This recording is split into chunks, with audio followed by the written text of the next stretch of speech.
I'm laughing at the trial. Help me to unravel, tangle off Доброго дня, my Україна! innocence. Доброго дня, українці в світі! Дозвольте вас сьогодні знову привітати з Праги в програмі «Гості Ростислава Прокопюка». Мій сьогоднішній гість – співак, композитор. І я тебе попрошу додати ще кілька багатьох речей, якими ти займаєшся. Мені здається, саме найголовніше – просто музикант. І Бо це слово про все. І просто Меловін. Так, доброго дня. Доброго дня. Ти вже пройшов сьогодні трошки Прагою. Які враження від Праги? Ну, чудові, тому що перший я тут не вперше, я тут вже вдруге. Перший раз я був вже так давненько, що з мамою, ми так, знаєте, були галопом по Європі, каталися, подивилися так світ, побачили з мамою, тому це так було давненько. Але якісь вулиці я запам'ятав, десь я знаю, що я ніколи там не загублюсь на вулиці, тому Прага – це чудово. Було таке враження, кудись приїдеш в чуже місто і маєш таке уявлення, що це місто вже знаєш зі свого минулого життя чи з якихось інших подорожей? Звісно, я дуже давно ще хотів знову приїхати до Праги, тому що вона дуже мені запам'яталася саме своєю якоюсь унікальністю. Тобто ти вже ходиш по вулиці, як у себе там в рідному місті, в той ж там Одесі для мене. І це важливо, таке відчуття. Коли ти такого не відчуваєш, не хочеться ще раз приїжджати. До речі, хотів запитати, ти відповів на питання, твоє рідне місто Одеса. Так. Давай почнемо, тому що сьогодні ти маєш свій великий концерт в Ретро Музик Гал. Позови, будь ласка, своїх слухачів на сьогоднішній концерт. По-перше, це буде дуже круто. По-друге, Меловін ніколи не співає під фанеру. Це буде живий концерт з музикантами, з шоу. Тому приходьте, тому що це треба побачити вперше у Празі. Не будеш співати сьогодні на концерті Еліс Бетховена? Не буду, тому що я буду співати те, що робить і пише Меловін. Мел, не догадаєшся, чому я про це запитав? Мене дуже зацікавила ця річ Еліс Бетховена. Я знаю. Я знаю, про що це. Ти розумієш, це, певно, віддати подяку і пошану твоїй бабусі. Ця подяка завжди вдома, не на камеру, не на залу велику, тільки вдома. Тільки вдома. Ні, але вона є, це важливо. Звісно є. І важливо її згадати, і для мене було приємно, от розумієш, людина, яка відкрила дорогу до твого шляху такою маленькою шкатулочкою, маленькою коробочкою з чимось символічним. Тобто буває так, що дуже дешева річ може мати дуже велику ціну. Так. Коли говоримо про ціну, що для тебе в житті має ціну? Час. Просто час. Час є найдорожчий. Саме найдорожчий. Немає ніякої валюти, яка може купити твій час. Або ти зараз цей час у цьому місці, наприклад, з вами, або ти ніде. Ти повинен відчувати цей простір. Навіть коли не хочеться. Дуже вдячний тобі за це слово, час з вами. Тобто і час з глядачами програми, гості Ростислава Прокопюка, наш гість Меловін. Меловін. Я навчуся. Все добре. Я навчуся, я почну частіше їздити в Україну, я навчуся гарно українською, бо 28 років, стидно казати, втрачається, але просто коли ти там і говориш кожен день, твоя мова краща, ніж моя, це признаюся. Знову ж таки, коли трошечки заглянемо до твого дитинства, бо мене все постійно фасцинує та шкатулочка твоїх тих 4 роки, коли цей старт до якогось невідомого далекого життя, в якому ти вже сьогодні, і воно вже тобі відоме. От, зацікавили мене такі речі. Ти ще в школі співав десь там, робив якісь концерти? Так, я спочатку співав у хорі, був єдиним хлопчиком у хорі, тому що це, знаєте, як це не дуже сприймалося якось позитивно. Тобто дівчата, хор – добре, а хлопці, наприклад, якось там однолітки у школі, вони дуже так скептично до цього відносились. Могли там пошуткувати. Але чую, це перший раз, що хлопці в хорі не бажані. У Чехів дуже популярні чоловічі хори. Вони дуже бажані, але ніхто не хоче йти. Ну тоді, коли я там навчався, ніхто не хотів йти, таке відношення навколо цього, щоб не ходити. Не хлопчаче то діло, що неправда. Але знаєш, що на тобі фасцинує? Твоя впертість. От ти навіть сказав, було небажано, багато людей цього не хотіло, були якісь перепони, перешкоди, все одно ти йшов, ти не зважав на думку інших. От на тобі мене фасцинує не зважати на думку інших. Як тобі це вдається? Як вдається? Тому що є люди за спиною, котрі можуть сказати: Мел, не знаю, розплющ очі, подивись, що в тебе зараз є, що колись цього ніколи не було, ти не знав, що це буде колись, наприклад, там успіх, кар'єра, хай будуть ці кляті гроші, все навкруги, фани.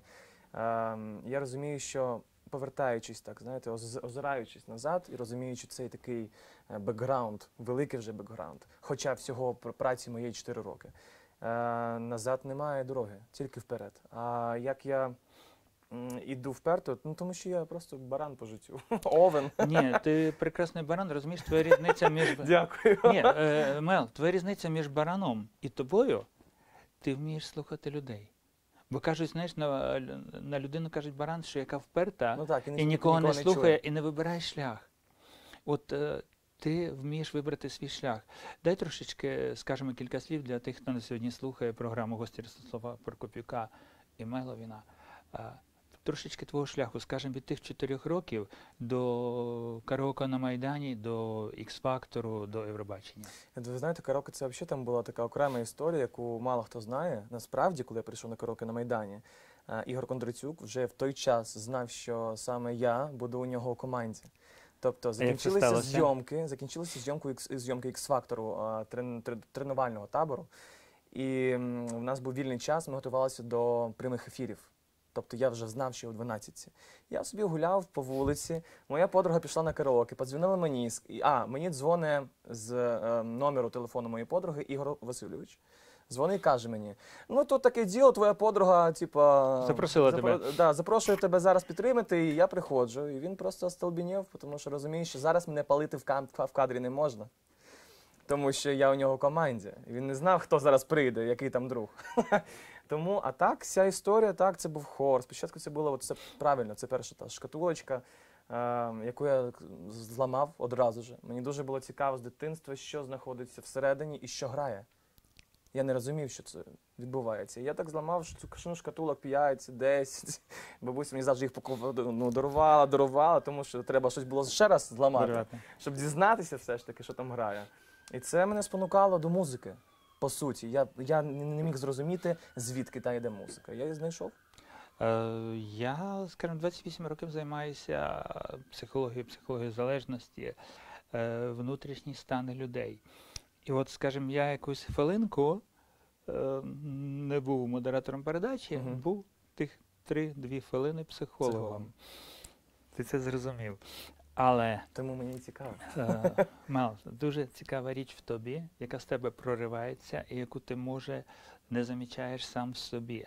От ти сказав, я зламав шкатулку. Але в слові «зламав» є якась філософія, є смисл. Ти не зламав шкатулку, ти зламав стереотипи. Дуже багато дітей дістають щось на подарунок, і ці подарунки їх нікуди не посувають, нічого їм не дають. Діти залишають жити так, як живуть, і виростають в стереотипах. Ти надзвичайно не стереотипний. І от я хочу перевести місток до твого іншого проєкту. Не знаю, ти це бачиш як якийсь глобальний, світовий, унікальний проєкт, навчися сказати «ні». Так. От розумієш, це, мабуть, старт цього проєкту почався в той момент, як ти щось зламав. Не боявся, що ти за це дістанеш, не боявся, що тебе за це насварять. Не боятися ламати стереотипи. Як тобі це вдається? По-перше, я її написав якраз пісню, не дуже так давненько, нещодавно, яка називається «О, no», «О, ні». Тому ви прям так в точку. А як вдається, ну, я не знаю, як це вдається. Тобто я над цим не замислююсь.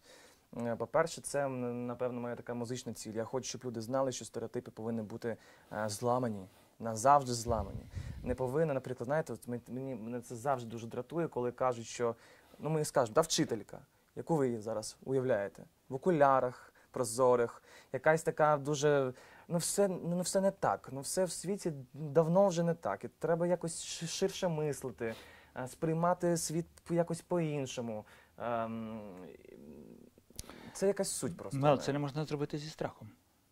Це от треба не мати страх, поламати, йти далі, шукати. І от ламати так довго, поки ти виясниш, що там всередині. Ну, якщо б я так мислив завжди, як це з'являється в мені, це ламати якісь стереотипи, я б зійшов з розуму. Тому я просто пишу музику. Ти знаєш, тобі це ніколи не станеться, і ти ніколи не будеш моїм пацієнтом. Тому що Не люблю бути пацієнтом. Хочу, щоб всі були здорові. Мел, ти зараз подарував мені одну цікаву річ, якої я не чекав, і те, проти чого ти дуже борешся, скажімо, тут твоя нова, ти маєш дуже багато гілок філософії. Ось я зараз хочу перейти до іншої гілки твоєї філософії. Не кожен заслужить посмішку. А ти зараз так щиро засміявся, що я навіть боявся, чи маєте ви взагалі про це питати, що це ж неправда. Скажи трошки про цю філософію посмішки. Мені здається, треба посміхатися тоді, коли це хочеться. Дуже багато, на жаль, мені здається, справді це 99% людей у світі, які посміхаються просто так. Просто тому, що треба. Мені це дуже не подобається. Інколи на мене ображаються. Чому там мені щось там розповідають, щось, мабуть, веселе, наприклад, а я не посміхаюсь. Ну, тому що це буде фальшиво. Якщо мені цікаво або якщо мені смішно, тоді я сміюся, а в нас це не розуміють. В нас звикли або голівудська посмішка, або жодна. От я не хочу називати країну, я працюю в інших країнах, скажімо, ніж Чехія. І там мене вражає така річ, люди зустрічаються на вулиці, спілкуються. Знаєш, отаке, як у тебе справи? А найтрагічніше на тому, що вона повертається і забуває, як тебе звали. Тому що їй байдуже. І в цьому ти маєш правду посміхатися тому, хто тобі близький, кому ти хочеш посміхнутися, і той, кому ти дістанеш цю посмішку в зворотньому напрямку. Тобто речі мусить бути рівновага дати і взяти. Звісно, О, до речі, вмієш брати чи тільки даєш? Я вмію брати, іноді дуже це приємно. Просто мені здається, я завжди більше віддаю, але завжди... Або я навіть, мабуть, я не помічаю, як мені дають, наприклад. Таке теж може бути. Це дуже хороше давання. Дати і не звернути на це. Я даю просто, що я хочу не звертаю, дати. Тому що я хочу дати. Це щиро. Я просто не хочу за щось обов'язково щось отримати. Не мусиш завжди за все платити. Платить карма. Та й справедливо. Я це дуже вірю. От, потім, знаєш, є ще такий принцип карми. За все мусиш попросити і за все подякувати. От і знаєш, що в тобі хороше? Ота вдячність. І, певно, вже здогадуєшся, що моє наступне питання. Не можу собі уявити, а страшно жалкую просто, що я не був в той момент. От чисто емоційно я переношуся в той момент твого одного концерту, здається, це було в Білорусі, коли ти спонтанно падаєш на коліна і дякуєш своїм глядачам. Дякуєш так, якби ти дякував якійсь найціннішій людині в своєму житті. Тобто твій феномен, що маса тисячі людей є для тебе одне ціле і одне те цінне, що тобі щось дає, кудись тебе піднімає. От поясни цей феномен подяки. Ну, тому що от ви казали, пам'ятаєте цю фразу, що... Пам'ятаєш? Як це називається? Як буде українською зависимость? Залежність. От це моя залежність. Я залежу від цих людей, від цієї музики, яку я пишу, від цієї реакції, яку я отримую. Негативно, позитивно, мені байдуже. Мені потрібно зробити так у своїй, не знаю, називайте професії, в моєму хобі, в моєму житті, в роботі, кар'єрі, щоб людина дала мені свою емоцію. Байдуже, яка вона буде. Тобто я залежний від цих людей, цієї емоції. Добре, я розумію, не всі тебе люблять. Слава Богу! Боже, прекрасно. Слава Богу! Якщо б мене всі любили, не було б Меловіна. Я не $100 і не $2000, щоб подобатися всім. Ти цінність, яка не для кожного. Але для того, хто тебе зрозуміє, хто хоче тебе зрозуміти, хто хоче, кому хочеш, просто ти подобаєшся собі і тим, хто тебе оцінив. Ну, бачиш, просто той феномен подяки надзвичайно важливий. І мені здається, кожен митець, кожен співак це не має в собі. І цим притягуєш ти зали, і от ти сказав, і слава Богу, що не всі. Але розумієш, дякуючи цьому, тих людей прибуде, їх буде більше і більше. Так. І будеш більше і більше, вище і вище йти. Тому що ти про них думаєш, коли складаєш музику, ти про них думаєш, коли... Ти думаєш. Ти не думаєш, є дуже багато співаків самозакоханих до себе, Мгм. і ніхто інший їх не цікавить, і вони думають, що просто світ мусить їм впасти на коліна. І все Ні. зробити. Меловін має впасти на коліна перед світом. Так. І тоді світ йому віддячить. Знаєш, світ тобі дасть крила, і ти над тим крилом, над тим світом Мгм. летиш. Щось в мене було таке бачення того твого. Це був білоруський концерт, так? Ну, здається, так. Просто таке часто буває, тому що в мене починається пік емоцій. Емоції зашкалюють. І це могли бути і в Білорусі, і це було Де завгодно. Де завгодно. Там, де приходить той момент, тої енергії, Що мене довело до цього піку, коли я просто хочу впасти і казати дякую. мабуть, стається таке, що ти на сцені розбиваєш ці геопатогенні зони. Ну, мабуть, так. Зразу ноги відказую. Ні, ти настільки сильна енергія, що всі зони, які під сценою негативні, ти їх там розбиваєш і вилітаєш. Це може бути. Ну, бачиш, так що я боявся про посмішку, а посмішка функціонує і є в тобі. І не, я чогось, знаєш, боявся, що вона у тебе якась виважена, от знаєш, як аптечна вага. Ні. І от Зовсім ні. по грамульках цьому дам, цьому не дам. Ні, такого Знаєш, немає. варила мишка кашу, цьому дала. Ні. Якщо є момент, коли це хочу зробити, я про це не думаю. Просто люди, котрі якось намагаються під мене підлаштуватися, чи котрі якось намагаються знайти спеціально зі мною зв'язок, це одразу у мене, я відштовхую одразу людей. Тому що це вже, ця посмішка не може бути для людини справжньою. Цікава думка, от знайти зі мною зв'язок. Ти розумієш, мабуть, ти шукаєш зв'язок там. Я чогось так, от, коли ми зустрічалися в 6 ранку в аеропорту, знаєш, Прага спить Угу. і чекає, думаю, ну в якому стані вони прилетять, чи взагалі слово можна буде сказати. Ні. Розумієш, це, мабуть, має бути момент тих 2 або кількох людей, які от не шукають зв'язку. Мгм. Він або приходить, або не приходить. Можна і дякуючи тому, ти тут, Угу. що той зв'язок прийшов, і так мало бути. Я тобі за той зв'язок дуже вдячний. Дякую. Не можу з тобою попрощатися ще без кількох речей, якщо дозволиш. Давай так, я у своїх передачах кличу своїх гостей і зразу на самому початку з ними Мгм. домовляюся. Питаю різні речі, є речі особисті. Я не вступаю туди, куди мене людина не пустить. Так? Я як психолог стараюся десь там, але потім маю якісь свої етичні, і знаю, ага, бачу стопку, Угу. назад. Тобто ця стопка для мене буде твоя посмішка. Скажімо, якщо буде якесь питання, яке ти не хочеш відповідати, я своїм гостям кажу, дуже широко посміхніться, і я зрозумію, що не маю питати, і їду далі. Ніколи такого не було ще. Прекрасно.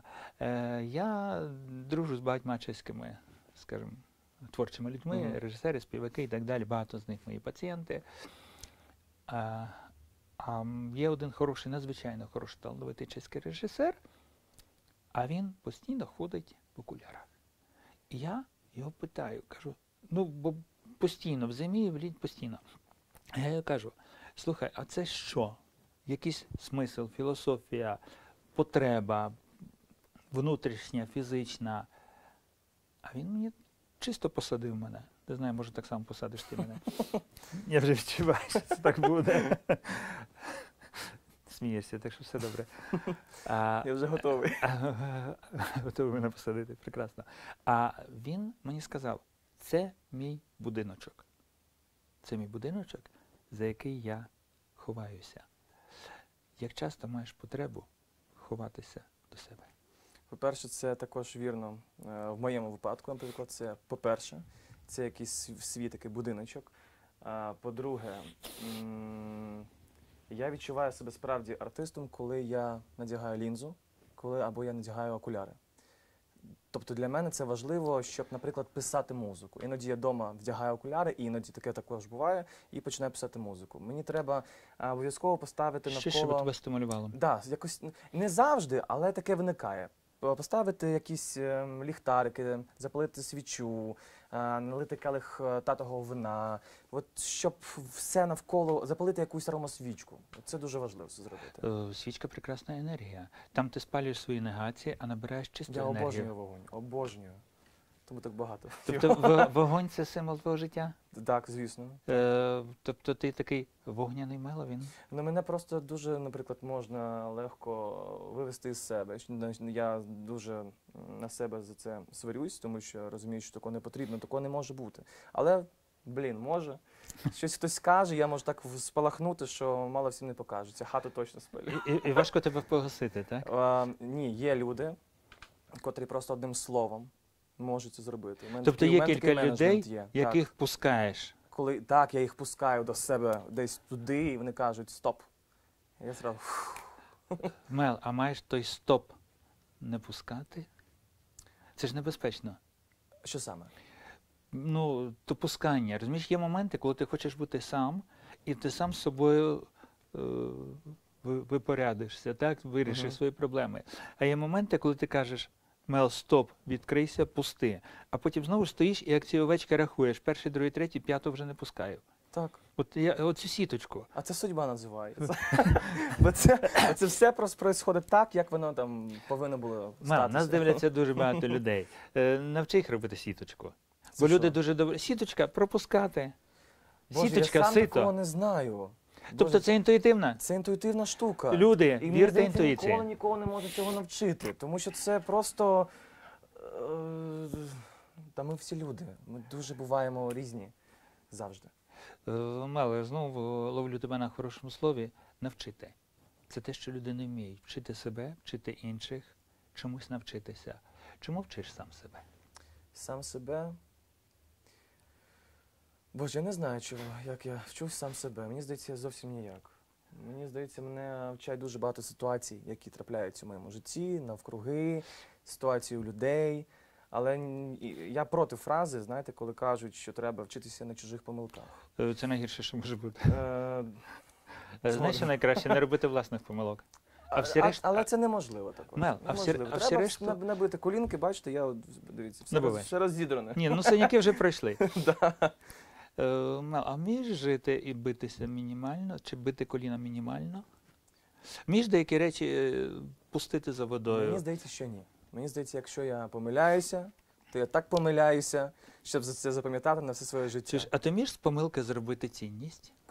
З кожною. Прекрасно. Кожна помилка, яка була Ти в своя моєму людина. житті, ніколи я не про що не жалкую, навіть коли я був неправий. Я розумію, що я не був неправий, але я не жалкую про це, що сталося. То це означає, що Тому ти що я би безпомилковий. потім зробив би все ще гірше.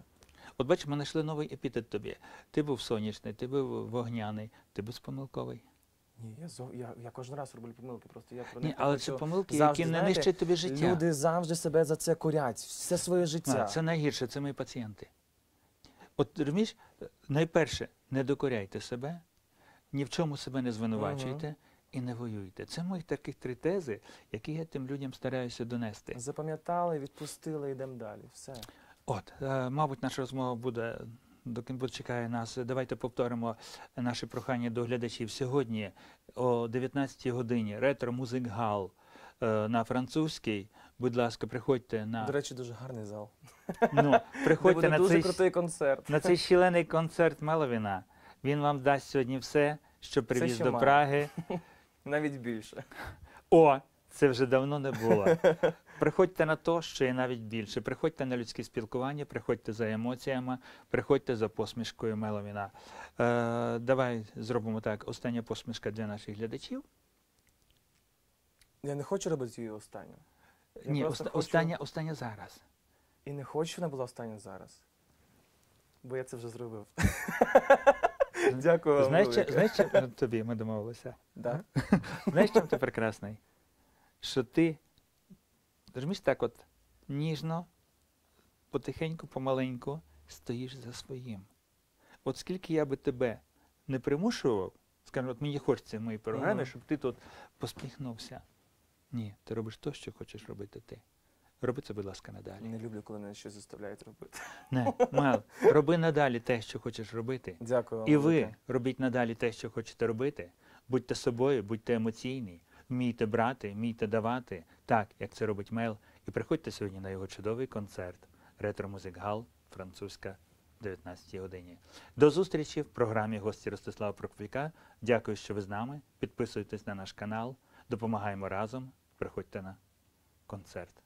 Дякую своєму гостю Меловіну Дякую за вам чудову велике. емоційну розмову.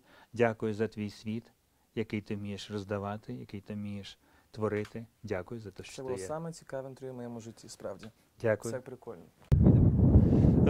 Мел, ми мали внизу прекрасну зустріч, яка надовго Дякую, це запам'ятовується. навзаєм.